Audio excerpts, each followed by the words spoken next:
Flamengo, situação complicada no Carioca, hein?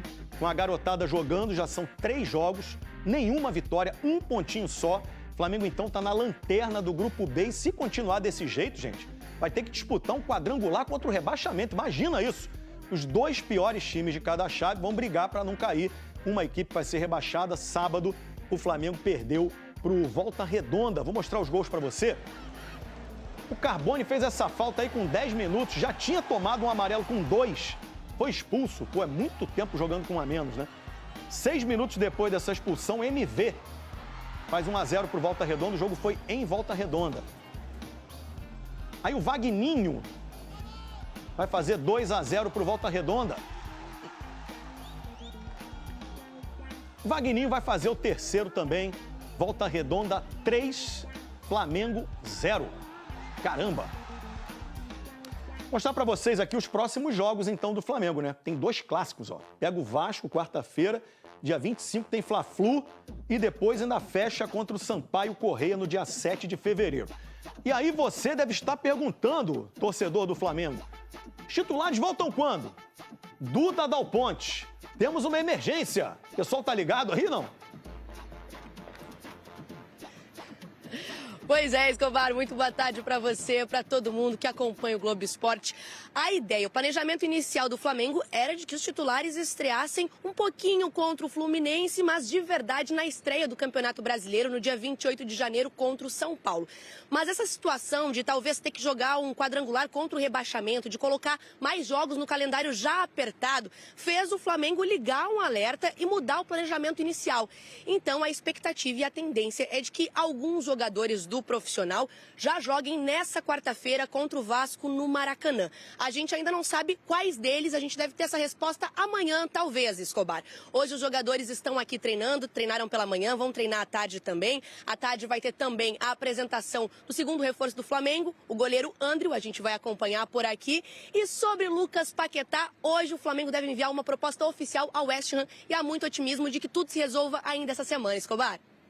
Dito, Duda Dal Ponte, muito obrigado. Agora... Olha, no sábado o Flamengo perdeu novamente no Campeonato Carioca. Foi atropelado a palavra. Você tá pegando muito no pé da Atropelado pelo Volta Redonda. Venceu de goleada 3-0.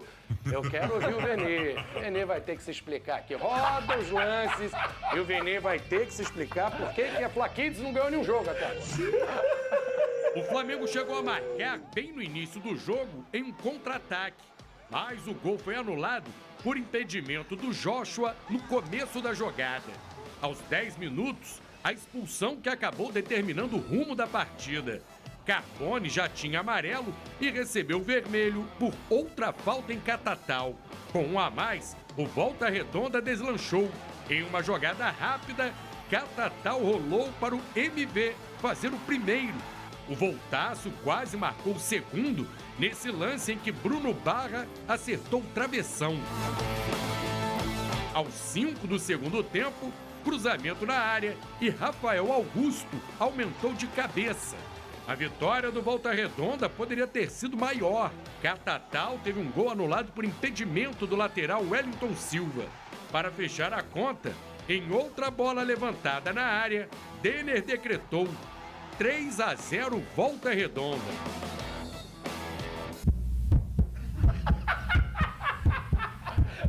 Olha. Eita. Tô desesperado, Flavinho. Vene. Ai, meu Deus do céu. Vene, O que fazer? tá acontecendo? Eu vou mostrar a tabela do Campeonato Carioca, é inacreditável. Torcedor, algum desavisado. Olhar essa tabela, mas não é o campeão da Libertadores, o campeão brasileiro. É o último colocado do Grupo B. É a pior campanha entre todos os participantes, porque a Portuguesa ali na lanterna do outro grupo ainda tem um saldo de gol -3, que o Flamengo ainda consegue superar com -4. Um pontinho só, o Flamengo jogou 3 partidas, a Fla Kids, Vene encheu a bola da garotada, 3 jogos. Não venceu nenhum. Vene Casagrande. Podia mais esses garotos, né? E aí, Vene? Não, tá Flavinho. começando a ficar esquisita a situação no Campeonato Carioca. Tá batendo desespero. Voltem os titulares. Não, tem que voltar. Calma aí, que a não. gente vai chegar nesse assunto ainda. Brincadeiras à parte. Vamos eu lá, concordo, falando sério agora. Falando sério agora. Eu concordo com você que o desempenho da garotada poderia ser melhor sim. Mas antes da gente fazer qualquer análise ou mesmo qualquer crítica, é dever nosso pontuar coisas importantes no contexto do Flamengo desse sub-20. Vamos lá. Estamos falando de um elenco que tem média de idade de 18 anos. Inclusive, 2 jogadores têm apenas 16 anos que estão disputando o início do Campeonato Carioca. Estamos falando de um elenco sub-20 que não teve pré-temporada ideal para essa competição. Estamos falando de um elenco sub-20 que não tem reforço de nenhum jogador do time profissional, tal como teve em anos anteriores, quando o Flamengo iniciou o Campeonato Carioca, também com a garotada. Estamos falando de um elenco sub-20 que está passando por uma reformulação e o atual treinador Bruno Pivetti não teve tempo hábil para poder se preparar da melhor maneira possível. Dito isso, entendo a preocupação, entendo as críticas e eu mesmo critico aqui o desempenho dos jogadores e do treinador nas partidas, mas não acho nem um pouco justo você classificar ou até mesmo dizer que os jogadores não servem ou que o treinador não serve por conta do início do Campeonato Carioca. Então acho muito importante nós, jornalistas, que a gente acaba, querendo ou não, botando opinião na cabeça de muita gente, a gente tomar cuidado com isso. Porque você, ao criticar, você pode, entre aspas, queimar um jogador que no futuro pode ser importante em determinado momento. Né? É totalmente injusto você dizer se o garoto presta ou não, se o garoto presta ou não por conta desses 3 jogos no Campeonato Carioca. É totalmente injusto você dizer se o Bruno Pivetti é um bom treinador ou não para o Sub-20 por conta do início do Campeonato Carioca. Engraçado, quando ele foi campeão mundial Sub-20 em cima do Barcelona, da maneira que foi dentro do Maracanã, era o melhor treinador do mundo. Esse time que foi campeão mundial sub-20 era o melhor time do mundo. Tinham várias joias. E por causa de 3 jogos no início do Campeonato Carioca, lembrando, não podemos tirar o mérito dos adversários. O Volta Redonda é uma boa equipe, embora tenha sido rebaixado para a Série C, mas vem se preparando há meses para o início dessa competição. A Portuguesa vem se preparando há meses. E estamos falando de elenco profissional. É totalmente diferente de um jogador de 16, 17 e até mesmo 18 anos, que, repito, é a média de idade desse elenco. Então, brincadeiras à parte, tome cuidado ao criticar, porque você pode queimar um jogador que é e tem potencial em um futuro breve para o Flamengo. Em cima disso, Flavinho, não acho que tem que mudar planejamento por conta do desempenho da garotada. Se você voltasse atrás, esquece. E estou falando mesmo, isso hoje, segunda-feira. Quarta-feira tem um clássico contra o Vasco. Independentemente do resultado, o Vasco pode golear por 10-0. Seguiria com o Sub-20? A minha opinião não vai mudar. Você não pode mudar planejamento. Flavinho, eu vou te responder essa pergunta te fazendo uma pergunta. O SBT nos dá a liberdade de trabalhar em outros lugares. Supondo que você aceitasse trabalhar em mais 3, 4 lugares, você acha que o seu desempenho aqui no SBT seria o mesmo? Não tem como. Seja bem sincero. Claro que não. Então você, torcedor rubro-negro, que está aí pensando em ganhar Recopa, Supercopa, começar bem o Campeonato Brasileiro, começar bem a Libertadores, você quer que o Flamengo também seja um sucesso no Campeonato Carioca? É extremamente justo. A vida é feita de prioridade. E o Campeonato Carioca hoje para o Flamengo é um torneio de pré-temporada. E o Flamengo não está desvalorizando o estadual. É porque o Flamengo é forçado a tratar o estadual dessa maneira por conta do calendário brasileiro. Então a culpa não é do Flamengo. A culpa é do calendário brasileiro. Mas isso aí é uma outra discussão. Então o Flamengo está certo em tratar o Campeonato Carioca da maneira que tem que ser tratado. A grande discussão na primeira rodada foi qual aqui, Lucas? Ai, meu Deus, é estranho o Fernando Diniz colocar o time principal. Estranho vai ser o Vasco colocar o time principal também nessa quarta-feira. O estranho é isso. O estranho não é o Flamengo colocar o time sub-20 ou até mesmo um time alternativo, chamar 3, 4 jogadores do time profissional para serem relacionados. Então o Flamengo está certo. Acho totalmente errado mudar planejamento por conta de desempenho do time sub-20, por conta de reclamação de torcida, por conta de medo de levar uma goleada do Vasco da Gama.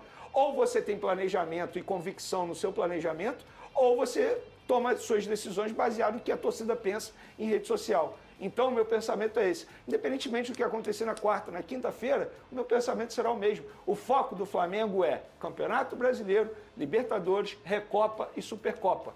Cada um tem aquilo que merece. Ah, mas o Vasco da Gama tem o Campeonato Carioca. Beleza, é porque o Vasco disputa o Campeonato Carioca. O Flamengo hoje trata o Campeonato Carioca como um torneio de pré-temporada. E o torcedor precisa aceitar isso. Isso não é videogame que você vai ter o mesmo desempenho. Gente, olha só, o Flamengo se representou no dia 12, segunda-feira passada. Foram 2 dias de testes físicos, eles nem foram a campo. Eles foram a campo a primeira vez na quarta-feira. Como é que uma semana depois de um longo período de férias, os jogadores vão disputar um clássico? E se disputar esse clássico, é certeza que o Flamengo vai ganhar? As pessoas ainda tratam dessa maneira, como se fosse certeza que fosse ganhar do Vasco da Gama. E se perde para o Vasco com o time principal? E ainda assim com o risco de ter uma lesão grave com o início do Campeonato Brasileiro, que é a principal competição para o Flamengo na temporada. Então o planejamento tem que ser esse. O Campeonato Carioca é a verdade, se tornou torneio de pré-temporada para o Flamengo. Ô Moretti, o Flamengo está numa outra situação hoje dos rivais. A gente falando do Flamengo e do Vasco, comparando o Diniz, o Vene até critica o Diniz. Aí cada um tem que cuidar da sua casinha, cada um sabe o que é melhor para si. Mas hoje, o Flamengo com o time que tem, que chega como favorito numa Libertadores, chega como favorito no Campeonato Brasileiro, dá para entender abrir mão do Carioca, nem abrir mão do campeonato, mas nessas primeiras rodadas o calendário obriga, o próprio calendário desvaloriza a competição. Diferente de um Vasco que não ganha 10, 15 anos e está louco, sedento por um título. Os caras estão ganhando tudo. Pode desprezar a competição. O Vasco não. Exato. O Vasco deve ir com tudo para quarta-feira. Deve estar dentro do planejamento do Diniz. Aí é questão de planejamento. O Vene falou para não mudar. E o planejamento do Vasco, quem sabe é o Diniz. Ele já imaginou que estreia com força máxima para segurar no segundo jogo e de novo com força máxima na terceira rodada. Exatamente, assim, Flavinho. Acho que os planejamentos são diferentes, né? Sim. Cada clube tem o seu planejamento. Dito isso, todo respeito do mundo ao Flamengo, todo respeito do mundo ao Vene. Quarta-feira, no Maracanã, o Vasco com o time principal e o Flamengo com esse time, que não está apresentando um bom futebol, a possibilidade é grande do Vasco vencer o jogo. E o torcedor vascaíno ele quer saber da vitória contra o Flamengo e o torcedor flamenguista ele quer saber de não perder para o Vasco. Independente se é o time sub-20, independente se é o time profissional, Clássico dos Milhões, quarta-feira em campo. Com relação ao Flamengo, eu entendo completamente o posicionamento do Vene. Em relação a isso de priorizar outras competições a não o Campeonato Carioca. A grande questão é, não dá para criticar a molecada. Isso é um fato.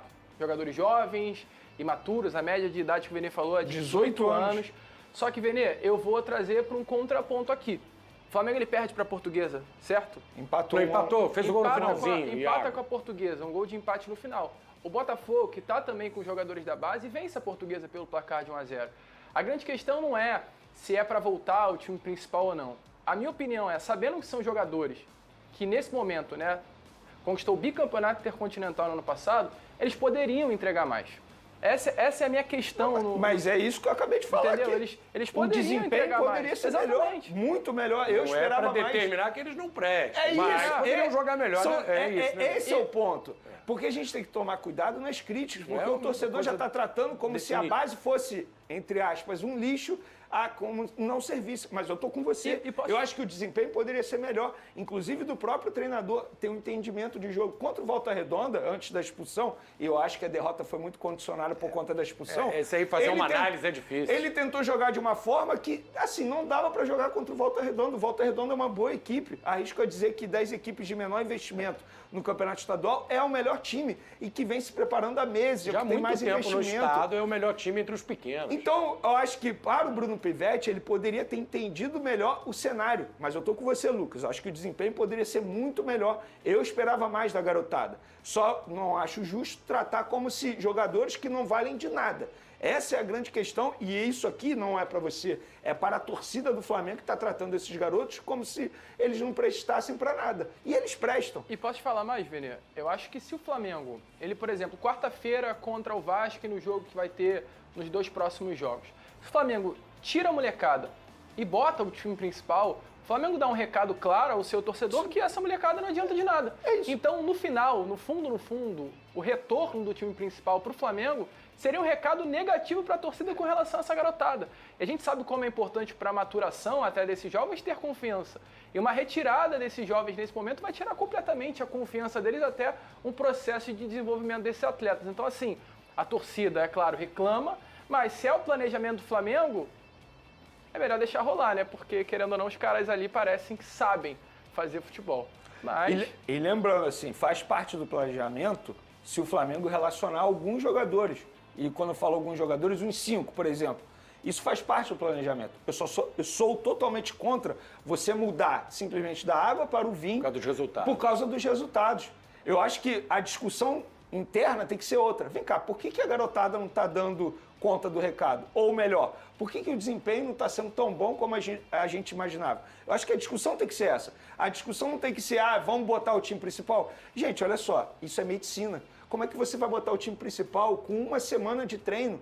Não faz o menor sentido. Isso é informação. Ontem, a informação que eu tive dentro do Flamengo é, Vene, apenas um jogador tem condição de jogo, que é o Endriel, que acabou de chegar porque ele estava no meio de uma pré-temporada. Os demais não têm condição de jogo 100%. É arriscado demais você colocar esses jogadores em campo. Né? Exatamente. Talvez o Vitão, por exemplo, que saiu de férias antes e voltou antes aos treinamentos. Fora isso, é contra a medicina você fazer isso. É totalmente arriscado. E repito, a prioridade do Flamengo é outra, não é o Campeonato Carioca. Mas o torcedor tem medo de levar goleada do rival Vasco. Amigo, você não pode mudar planejamento porque o torcedor tem medo de levar goleada do Vasco da Gama. Você não pode fazer isso, porque senão se torna uma gestão totalmente amadora. E aí seria totalmente diferente do que foi o primeiro ano de gestão do presidente Mbappé, que foi extremamente profissional, com erros e acertos, muito mais acertos, óbvio. Mas você não pode tomar decisão através de repercussão em rede social. Ainda falando dos garotos, né, Vene? Drone do Vene Casagrande, o Orlando City dos Estados Unidos fez uma proposta para o zagueiro Iago. Ele que já fez gol no Carioca na partida contra a Portuguesa, na estreia do Flamengo no campeonato. Mas detalhes dessa negociação, Vene? Inclusive, ele é cria do Volta Redonda. Ele passou pela categoria de base Antes do Volta Flamengo, Redonda. ele era do Volta Redonda? Tanto é que hoje o Volta Redonda é dono de 40% dos direitos econômicos Boa dele. base. E o Lembro Flamengo, do Dedé, outro bom zagueiro que saiu de lá. E o Flamengo, por contrato, pode comprar mais 10% desses 40% do Volta Redonda por R$500 mil. E o Flamengo recebeu uma proposta do Orlando City, eu ainda não posso revelar os valores, a fonte pediu. O Flamengo recebeu essa proposta com compensação financeira e também mantendo o percentual. E o Flamengo ainda vai dar a resposta, mas o jogador já deu a resposta. A questão é, chegou o momento de negociar o Iago. Iago tem contrato apenas até dezembro desse ano. Não vai rolar renovação de contrato porque os empresários já avisaram. Ou o Flamengo faz negócio agora, ou vai perder um bom jogador de graça. Porque ele já bateu idade sub-20, ele não será aproveitado no elenco profissional. Né? Então chegou o momento de negociar. E eu acho que o Orlando City seria uma boa para o Flamengo e também para o jogador. Porque é um clube que sabe trabalhar muito bem jovens jogadores e ele poderia se destacar lá na MLS e futuramente o Flamengo ganhar um bom dinheiro. Então, se eu tivesse que opinar, eu acho que seria uma boa para todo mundo. Mas, óbvio, depende da resposta do Flamengo que ainda não foi dada. O Flamengo está prestes a anunciar Lucas Paquetá como terceiro reforço da temporada 2026. Contudo, a torcida rubro-negra está querendo acolher outro cria que deseja troca de clube ainda este ano. Trata-se de Vini Júnior. Em resumo, um jornalista da Sky Sports afirmou que Vini Júnior deseja deixar o Real Madrid ao fim da temporada. Isso porque a torcida espanhola tem pressionado o jogador revelado nas categorias de base do Flamengo. Com isso, Vini teria falado com o próprio staff que não deseja jogar em um clube no qual não o querem. Vale ressaltar que o jogador tem sido constantemente vaiado pela torcida do Real Madrid no Bernabéu. Importante frisar que Vini está insatisfeito no Real Madrid. Vaiado pela torcida nos últimos jogos, o jogador mudou de foto nas redes sociais. Agora, ao invés de exibir a camisa do clube espanhol, o atacante aparece com o uniforme da seleção brasileira. Outro ponto que merece destaque é que na última semana, Vini Júnior foi alvo de novos atos preconceituosos. Isso porque, antes de jogo da Copa do Rei, contra o Albacete, torcedores cantaram música chamando o rubro-negro de macaco. Sim. Ainda em 2022, Vini Júnior afirmou que tem um combinado de retornar ao Flamengo com o amigo Lucas Paquetá. A dupla foi revelada junta nas categorias de base do mais querido. Agora, com o meia prestes a voltar para casa, o atacante pode se empolgar. Aspas para Vinícius Júnior. O Paquetá é um amigo que tenho no futebol. Tenho um carinho muito grande por ele, ele tem um carinho muito grande por mim. Estamos vendo aí, quando vamos voltar ao Flamengo, estamos decidindo o ano. Tenho que voltar para ganhar a Libertadores, para completar o ciclo. Disse o atacante em entrevista a Casimiro Miguel. No Real Madrid desde 2018, Vini Júnior coleciona números impressionantes. Em suma, o atacante atuou em 351 jogos dos quais foi titular em 278. Além disso, o cria do Flamengo marcou 112 gols e concedeu 82 assistências aos companheiros, totalizando 194 participações diretas em gols. Bom torcedor rubro-negro, agora eu quero saber a sua opinião. O cria do Ninho, Vinícius Júnior, seria um baita reforço para o ataque do mais querido? Comenta aí sua opinião, eu gostaria muito de saber o que você pensa disso. Ah, e fica ligado no canal, porque eu estou sempre postando as últimas notícias do Flamengo. Se inscreve para não perder.